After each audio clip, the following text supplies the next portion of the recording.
பிரியமானவர்களே, இந்த நோவாவுடைய காலத்தில் இருந்த மனிதர்களுடைய வாழ்க்கையை நாம் பார்ப்போமானால் அது மிகுந்த ஒரு வேதனைக்குள்ளான ஒரு காரியமாக இருக்கிறது. பாருங்கள், ஆதியாகமம் 6ஆம் அதிகாரம் 5ஆம் வசனம் சொல்கிறது, மனுஷனுடைய அக்கிரமம் பூமியிலே பெருகினது என்றும் அவன் இருதயத்து நினைவுகளின் தோற்றமெல்லாம் நித்தமும் பொல்லாததே என்றும் கர்த்தர் கண்டு, தாம் பூமியிலே மனுஷனை உண்டாக்கினதற்காக கர்த்தர் மனஸ்தாபப்பட்டார். அது அவர் இருதயத்திற்கு விசனமாயிருந்தது. பிரியமானவர்களே, இந்த வேத பகுதியிலே நாம் படிக்கும் பொழுது ஆண்டவர்தான் மனிதனை இந்த உலகத்தில் கொடுத்தார். மனிதன் தேவனுடைய கட்டளைகளை மீறி அவன் நடக்கும் பொழுது தேவனுடைய வார்த்தையை கேட்பதற்கு மாறாக தங்களுடைய இஷ்டத்தின்படி வாழ்கிற வாழ்க்கையாக இருக்கிறது. அதில் குறிப்பிட்டு சொல்கிறார், அவன் இருதயத்து நினைவுகளின் தோற்றமெல்லாம் பொல்லாதது தான், ஒரு காரியமும் நன்மை கிடையாது. அப்போது ஒரு சில தேவ பிள்ளைகளுடைய வாழ்க்கையில் என்ன பண்ணுவாங்க, அவங்க இருதயத்தில் ஒரு சமாதானம் இருக்கும், மற்றவர்களுக்காக ஜெபிக்கணும்னு நினைப்பாங்க. ஆனால் இந்த வேத வசனத்தில் அந்த அன்றைக்கு இருந்த அந்த மனிதர்களுடைய வாழ்க்கையின் நிலையை சொல்லப்பட்டிருக்கிறது. நித்தமும் பொல்லாத நினைவுகள் இருந்தது. அப்போ எப்பொழுது பார்த்தாலும் அவங்களோட பேசி கொண்டிருப்பாங்க, அவங்களுக்கே கேடு செய்யணும் அப்படின்ற ஒரு நினைவு தான். தன்னோடு கூட தான் பேசிக்கிட்டு இருப்பாங்க, அவங்க காலை வாரி விடணும். அப்போ இப்படிப்பட்ட அக்கிரமம், பொல்லாத நினைவுகள், அப்போ அப்படிப்பட்ட சிந்தை கொண்ட மக்கள், பாவம் நிறைந்த மக்கள், துணிகரமான பாவங்களை செய்கிற மனிதர்கள். அப்போ ஒரு மனிதன் நன்றாக இருக்கக்கூடாது என்பதற்காக எந்த காரியத்தையும் செய்ய துணிந்தவர்களாக இருந்த மனிதர்கள் தான் அந்த நாட்களில் இருந்தார்கள் என்று வேதம் சொல்கிறது. பிரியமானவர்களே, ஆண்டவர் பார்க்கிறார், இது அவருடைய மனதுக்கு மிகவும் விசனமாயிருந்தது. மனுஷனை படைச்சி இதற்காக நான் படைத்தேன், நான் படைத்த இந்த மனிதர்கள் என்னை சேவிப்பார்கள், எனக்காக வாழ்வார்கள் என்று நினைத்தேனே என்று சொல்லி ஆண்டவர் என்ன பண்ணுகிறார், கலங்கி கவலைப்பட்டு கொண்டிருக்கிறார். இந்த மனிதர்களை என்ன பண்ண, இன்னும் அழிச்சிடணும். இப்படி அவருடைய இருதயம் என்ன பண்ணுகிறது, வேதனைப்பட்டு கொண்டிருந்தது. பிரியமானவர்களே, தாம் பூமியிலே மனுஷனை உண்டாக்கினதற்காக கர்த்தர் மனஸ்தாபப்பட்டார். அது அவர் இருதயத்துக்கு விசனமாயிருந்தது. அப்போ பாருங்க பிரியமான தேவ பிள்ளைகளே, இப்பேற்பட்ட ஒரு வாழ்க்கையை அந்த மனிதர்கள் வாழ்ந்திருப்பார்கள். ஆனால் அந்த காலகட்டத்தில் கூட என்ன பண்ணுகிறாங்க பாருங்க, 7ஆம் வசனத்தை நாம் பார்க்கும் பொழுது, அப்பொழுது கர்த்தர் தான் சிருஷ்டித்த மனிதனை பூமியின் மேல் வைக்காமல் மனுஷன் முதற்கொண்டு மிருகங்கள், ஊரும் பிராணிகள், ஆகாயத்து பறவைகள் பரியந்தமும் உண்டாயிருக்கிறவர்களை நிக்கிரகம் பண்ணுவேன், நான் அவர்களை உண்டாக்கினது எனக்கு மனஸ்தாபமாயிருக்கிறது என்றார்.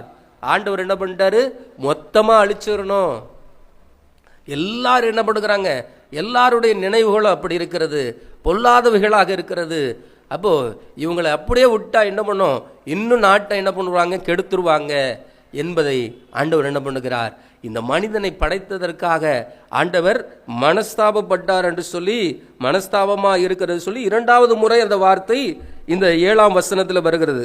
அப்போ பிரியமான தேவ பிள்ளைகளே, ஆனால் அதே காலகட்டத்தில் ஒரு மனிதன் என்ன பண்ணியிருக்கிறான், தேவனோடு சஞ்சரித்து கொண்டிருந்தான் என்று வேதம் சொல்கிறது. பாருங்க, 8ஆம் வசனத்தில் சொல்லப்பட்டிருக்கிறது, நோவாவுக்கோ கர்த்தருடைய கண்களில் கிருபை கிடைத்தது. நோவா என்ன பண்ணுகிறான், தன் காலத்தில் இருந்தவர்களுக்குள்ளே நீதிமானும் உத்தமனுமாயிருந்தான். அல்லேலூயா.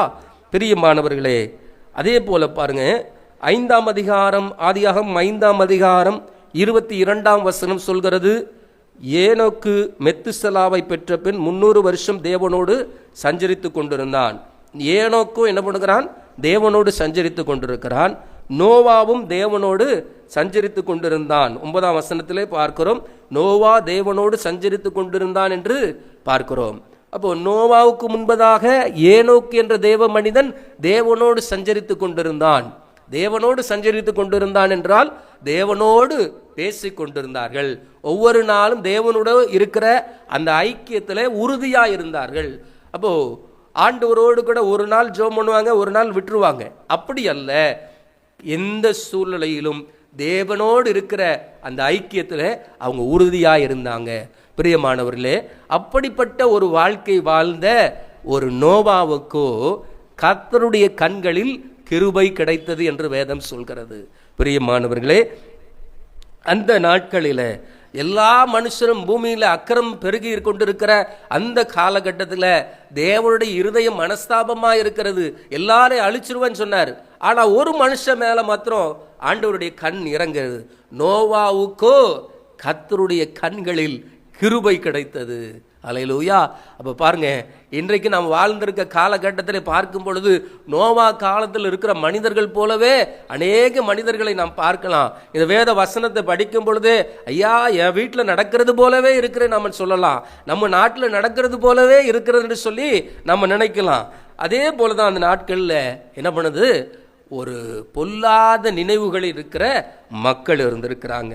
ஆண்டவர் என்ன பண்ணுகிறார், இந்த நோவாவை தெரிந்து கொண்டு அவன் குடும்பத்தை மாத்திரம் ஆண்டவர் தெரிந்து கொண்டு ஆண்டவர் என்ன சொல்லுகிறார், 13ஆம் வசனத்தில் நாம் பார்க்கும் பொழுது, அப்பொழுது தேவன் நோவாவை நோக்கி, மாம்சமான யாவரின் முடிவும் எனக்கு முன்பாக வந்தது, அவர்களாலே பூமி கொடுமையினால் நிறைந்தது, நான் அவர்களை பூமியோடு கூட அழித்து போடுவேன். பிரியமானவர்களே, அப்போ ஆண்டவருடைய வசனத்துக்கு மாறாக நடக்கிறார்கள். அப்போ தேவனுடைய வார்த்தைக்கு செவி கொடுக்கல, கடவுள் யார் என்று அறிந்து கொள்ள விருப்பம் இல்லை, ஆண்டவரை தேடுகிற அந்த உணர்வு இல்லை. இவங்களுடைய வாழ்க்கை எப்படி இருந்தது, மாம்சமான யாவரின் முடிவும் கர்த்தருக்கு முன்பாக வந்தது. அவங்க பூமி கொடுமையினால் நிறைந்தது. கொடுமை, கொலை, கொல்லை, விபச்சாரம், வேசித்தனம் என்ற எல்லா காரியங்களும் அடங்கி இருக்கிறது.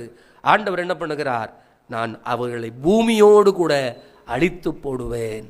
பிரியமானவர்களே, அப்போ ஆண்டவர் இந்த நோவாவுக்கு மாத்திரம் ஒரு இரக்கம் பாராட்டுகிறார். நீ போய் கொப்பேர் மரத்தால் உனக்கு ஒரு பேழையை உண்டாக்கு. யாருக்கு? உனக்கு ஒரு பேழையை உண்டாக்கு. அதை பேழையிலே அறைகளை உண்டு பண்ணி அதை உள்ளும் புறமாக கீழ்பூசு. அதை பண்ண வேண்டிய விதம் என்னவென்றால் அது கீழாக அதனுடைய விவரங்கள் எல்லாம் சொல்லுகிறார். அப்போது அவர்கள் எல்லாரையும் என்ன பண்ணுகிறாங்க, செய்கிறாங்க. அந்த குடும்பமே என்ன பண்ணுகிறது, இணைந்து செய்கிறாங்க. அப்போது மிகப்பெரிய ஒரு பேழையை, கப்பல் என்ன பண்ணுகிறாங்க, செய்கிறாங்க. அப்போ பிரியமானவர்களே, அன்றைக்கு நோவாவுக்கு ஆண்டவர் கட்டளையிட்டார். அவன் மழையை பார்த்ததும் இல்லை. மழையை பார்த்தாதான் மழை வரும்னு சொன்னால் நம்ம நம்ப முடியும். ஆனால் இந்த நோவாவுடைய காரியத்தில் ஆண்டவர் இந்த பூமியை சிருஷ்டித்த காலம் முதல் நதி போனது, பனி இருந்தது, ஆனால் மழை இல்லை. அப்போ பூமியின் விளைச்சல்கள் எல்லாம் ஒன்று நதியின் மூலமாக போகிற தண்ணீரிலே முளைத்து வளர்ந்தது, இன்னொரு பக்கம் பனியினால என்ன பண்ணுகிறது, விளைச்சலாக இருந்தது. ஆனால் மழை பெய்து என்ன பண்ண முடியலை, அந்த வரைக்கும் அவன் பார்த்ததும் இல்லை. அதற்கு முன்பதாக ஏனோக்குடைய காலம் இருந்தது, லாமேக்குடைய காலம் இருந்தது, எல்லாம் இருந்தது. ஆனால் என்ன பண்ண முடியல, அந்த மழையை அவர்கள் பார்த்ததில்லை. மழை அது வரைக்கும் பூமியிலே பொழிந்ததும் இல்லை. ஆனால் ஆண்டவர் சொல்றார், நான் பூமியின் மேலே மழையை பெய்ய பண்ண போகிறேன். அந்த மழையினால் என்ன பண்ணுவாங்க, இந்த பூமி அழிய போகிறது. மழை வெள்ளம் பெருகும் பொழுது இந்த பூமி அழிந்துவிடும். ஆகவே நீயும் உன் குடும்பம் மாத்திரம் என்ன பண்ணு, பேழைக்குள்ளாக சென்று கதவை அடைத்து கொள்ளுங்கள். ஒவ்வொரு ஜோடான மிருகங்களையும் என்ன பண்ணுங்க, உங்க பேழைக்குள்ளாக அழைத்து செல்லுங்க. பாருங்க பிரியமான தேவ பிள்ளைகளே, இதை கேட்கும் பொழுதே நமக்கு எப்படி இருக்கிறது பாருங்க. ஒரு காரியத்தை நம்ம பார்க்கல, ஆனா நம்ம செய்யணும்ட்டு ஆண்டவர் சொல்லிட்டாரு. அப்போ அது எப்படி நடக்கும், எப்படி இருக்கும்? இன்னைக்கு அநேகருடைய வாழ்க்கையில் இப்படிப்பட்ட ஒரு கேள்விக்குறி தான் இருக்கும். ஆண்டவர் நமக்கு ஆசீர்வாதமான வாழ்க்கை தருவேன் என்று சொல்லி வாக்கு கொடுத்திருப்பார். சில வாக்கு தத்தங்கள் நம்முடைய வாழ்க்கையில் ஆண்டவர் நம்ம எதிர்பார்க்கிறதற்கும் அதிகமான வார்த்தைகளாக இருக்கும். ஆனால் அதில் ஒரு காரியமும் நம்ம என்ன பண்ண முடியாது, பார்த்துருக்கவே மாட்டோம். ஆனால் ஆண்டவர் சொல்கிறார், நீ செய், உனக்கு ஒரு பேழை உண்டு பண்ணு. இதை செய்யும் பொழுது என்ன பண்ணுகிறாங்க, அநேகர் வந்து இவனிடத்துல என்ன பண்ணுகிறாங்க, பரியாசம் பண்ணுகிறாங்க. மழைனா என்னன்னு தெரியாது. அப்போ அங்க இருக்கிற மக்கள் எல்லாம் இவனை பரியாசம் பண்ணுகிறாங்க. ஆனா இவன் சொல்றான், நீங்க மனம் திரும்புங்கள், ஆண்டவர் என்ன பண்ணுகிறார், இந்த பூமியை அழிக்க போகிறார் என்று சொல்லி முதலாவது பிரசங்கித்த ஒரு மனிதனாக இந்த நோவா இருந்தான். தேவனுடைய வருகைக்கு ஒப்பாக அவருடைய பிரசங்கம் இருந்தது. ஆகவே நீங்கள் அழிந்து போகாதபடிக்கு நீங்க மனம் திரும்பி என்ன பண்ணுங்க, வந்துருங்க சொல்றாங்க. ஆனா எல்லாம் கேட்கல. அவனா இந்த நோவா ஆண்டவருடைய வார்த்தை கேட்டான். நோவா மாத்திரமா கேட்டான், அவங்க மனைவியும் அந்த வார்த்தைக்கு செவி கொடுத்ததுனால தான் என்ன பண்ண முடியுது, எல்லாரும் இணைந்து செயல்படுறாங்க. ஒரு பேழையை கட்டணும்னா சும்மா கிடையாது. அவங்க கணவன் ஆண்டவருடைய வார்த்தை கேட்குறாங்க, அந்த கணவனுடைய வார்த்தையை அவங்க மனைவி கேட்குறாங்க, அவங்க இணைந்து செயல்படுறாங்க. பிள்ளைகள் கேட்குறாங்க, பிள்ளைகள் இணைந்து செயல்படுறாங்க. எல்லாரும் இணைந்து செயல்பட்டதால தான் அவ்வளோ பெரிய பேழையை அவங்க கெட்ட முடிஞ்சது. பிரியமானவர்களே, அப்போ சாதாரணமாக இவர் மாத்திரம் கேட்டிருந்தா அவர் இன்னும் நாள் கணக்கில் செஞ்சிருப்பார். ஆனால் அவங்க மனைவியும் உதவி செஞ்சிருப்பாங்க. அதை குறித்து நமக்கு சொல்லப்படவில்லை என்றாலும் நாம் புரிந்து கொள்ள இது வேண்டியதாக இருக்கிறது. அந்த குடும்பம் காக்கப்பட்டதற்கு இந்த நோவா அவங்க குடும்பத்தோடு இணைந்து என்ன பண்ணுகிறாங்க, செயல்படுறாங்க. ஆகவே பிரியமான தேவ பிள்ளைகளே, நோவாவும் அவங்க மனைவியும் அவங்க பிள்ளைகளும் மருமகன்களும் என்ன பண்ணுகிறாங்க, அதில் காக்கப்படுகிறாங்க. பிரியமானவர்களே, இந்த சத்தியத்தை ஆண்டவர் நமக்கு ஏன் சொல்லி தருகிறார்? ஒரு குடும்பம் ஆண்டவருடைய வார்த்தை கேட்டு நடக்கும் பொழுது அந்த குடும்பம் ஆசீர்வதிக்கப்படுகிறது, அந்த குடும்பம் காப்பாற்றப்படுகிறது. பெரும் அழிவில் இருந்து ஆண்டவர் காப்பாற்றுகிறார். ஆகவே இந்த பூமியே அழிகிற சூழ்நிலையில் பொழுது கூட ஆண்டவர் தம்முடைய பிள்ளைகளை காப்பாற்றுகிற ஒரு வேலையை அவர் பார்க்கிறார். பாருங்க பிரியமான தேவ பிள்ளைகளே, அப்போ ஆண்டவர் நம்முடைய வாழ்க்கையை பாதுகாப்பதற்கும் நமக்கு கட்டளையிட்டு இருக்கிறார்.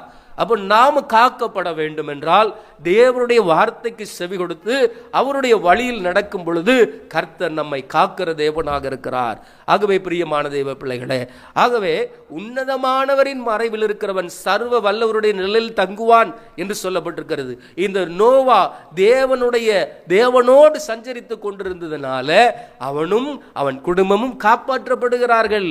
ஆகவே இன்றைக்கும் நம்முடைய வாழ்க்கையில தேவனோடு நாம் சஞ்சரிக்கிற ஒரு வாழ்க்கையின் அந்த அனுபவத்தை நாம் பெற்று கொண்டிருக்கிறோமா? எந்த சூழ்நிலையில் சில வேளைகளில் நமக்கு ஜெபிக்க முடியாத சூழ்நிலைகள் வரலாம். சில வேளையில் ஆண்டவரோடு கூட பேச முடியாத சூழ்நிலைகள் எல்லாம் நம்முடைய வாழ்க்கையில் வரலாம். ஆனாலும் நமக்கு கிடைக்கிற நேரங்களில் அந்த உறவில் நாம் நிலைத்திருக்க வேண்டும். பிரியமானவர்களே, அப்போ ஆண்டவராக இயேசு நம்மை நேசிக்கிறார். அவர் நமக்குள்ள வாழ்கிறார், நமக்குள்ளாக தான் இருக்கிறார். ஆகவே தேவ பிள்ளைகளே, அன்றைக்கு ஒரு நோவா தேவனோடு கூட இருந்தான், ஆண்டவர் சொன்னதையெல்லாம் செய்கிறான். ஆகவே பிரியமான தேவ பிள்ளைகளே, கண்டு விசுவாசிக்கிறதை விட காணாமல் விசுவாசிக்கிறவனே பாக்கியவான் என்று சொல்லப்பட்டிருக்கிறது. தோமா சந்தேகப்பட்டு ஆண்டவரை நான் பார்த்தால் தான் நம்புவேன் சொல்றாங்க. ஆனால் ஆண்டவர் சொல்லிட்டார், எப்பா நீ என்னை பார்த்து விசுவாசிக்கிறாய், நீ பார்த்ததுனால விசுவாசிக்கிறாய், நான் தான் இயேசு என்று சொல்லி. ஆனால் காணாமல் விசுவாசிக்கிறவர்களே அதிக பாக்கியவான்கள். இன்றைக்கு பிரியமான தேவ பிள்ளைகளே, நமக்கு முன்பாக ஆண்டவர் இருக்கிறாரா? நிச்சயமா இருக்கிறார். ஆனால் நம்முடைய கண்களுக்கு தெரியாமல் இருக்கலாம், ஆனால் நம்முடைய இருதயத்தில் அதை உணர்கிறோம். நம்மோடு கூட அவருடைய பிரசன்னம் நம்மோடு கூட இருக்கிறதுனால அவர் நம்மோடு கூட இருக்கிறார்.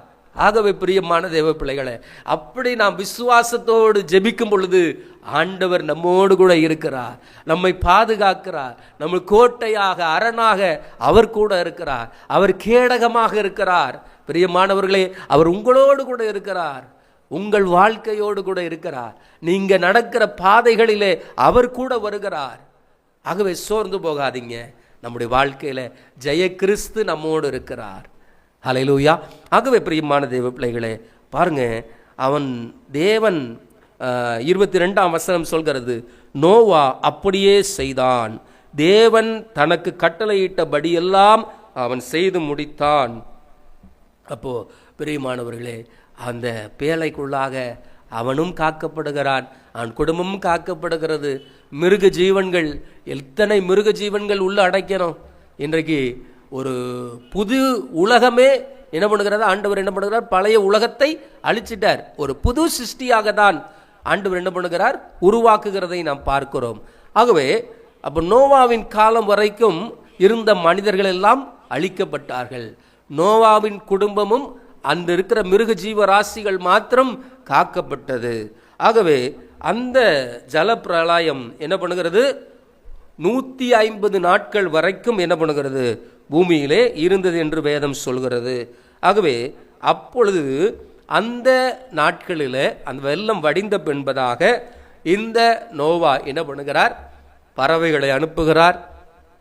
எந்தெந்த பறவைகள் எல்லாம் அனுப்பினான் ஆண்டவர் என்ன பண்ணுகிறார், அந்த நோவாவுக்கு கட்டளையிடுகிறார். அதே போல அந்த நோவா ஆண்டவர் அந்த கரை ஒதுங்கின உடனே அவன் போய் ஆண்டவருக்கு பலி செலுத்துகிறான். குடும்பமாக ஆண்டவரை மகிமைப்படுத்துகிறாங்க.